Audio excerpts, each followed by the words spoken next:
Arestado na ang suspect sa pananalisi sa ilang ospital at klinika hindi lang sa Metro Manila kundi pati sa Ilocos Region, Central Luzon at Calabarzon. Nagpapanggap umano siyang pasyente at mga doktor ang puntirya. Nakatutok si Marisol Abduraman. Magpapanggap na pasyente pero pag nalingat ang doktor, agad umanong nagnanakaw. Ito ayon sa pulisya ang modus ng suspect na nananalisi sa mga klinik at mga ospital. Madalas po kasi ito nagpapanggap na pasyente, kamag-anak ng pasyente at minsan po nagpapanggap din po ito na medrep po. Isa si Doc Jessie, di niya tunay na pangalan, sa mga nasalisihan ng suspect. Nang lumabas siya sandali sa kanyang klinik para kausapin ang clinic manager. Mabilis po yung pangyayari. Bigla pa lang meron ng person na lumapit sa bag ko, tangay-tangay na po yung wallet ko. And then after 30 minutes po, yun na, nagkaroon na po ako ng mga unauthorized na bank transactions. Nakuhanan pa nga ng CCTV ang pagpasok ng suspect sa klinik at ang pagmamasid niya sa lugar. Umabot sa 40,000 pesos ang halaga ng nakuha sa kanyang credit card sa loob lang ng 30 minuto.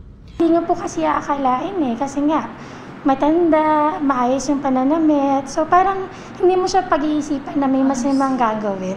Pero tiklo ang suspect na magtangka umanong manalisin na naman sa isang klinik sa Lipa, Batangas. Naabutan po siya ng doktor doon sa isang restricted area po mismo.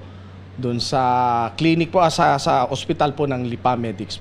Bagamat ibang pangalan ang ginamit niya sa Lipa, positibo siyang kinilala ni Dr. Jessie. Positive po na in-identify na siya rin po yung babaeng nakita sa CCTV po during backtracking. Napag-alaman ng Muntinlupa Police sa pamamagitan ng Investigation Solution and Automated Verification na hindi lang pala dito may reklamo ng pananalisi at pagnanakaw ang suspect, kundi sa iba pang lugar. May iba pang kuha ng CCTV video sa iba pang pananalisi ng suspect. Bukod sa Muntinlupa, may parehong modus sa Antipolo, Baguio at Quezon City ayon sa pulisya.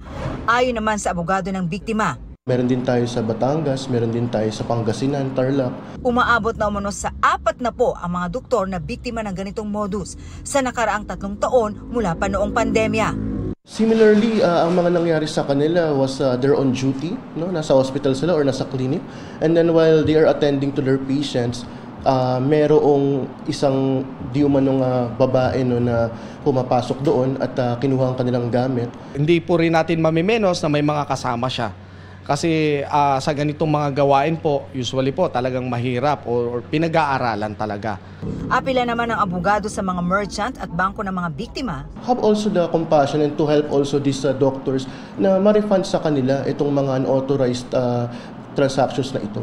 Marisol Abduraman, Nakatuto, 24 Oras.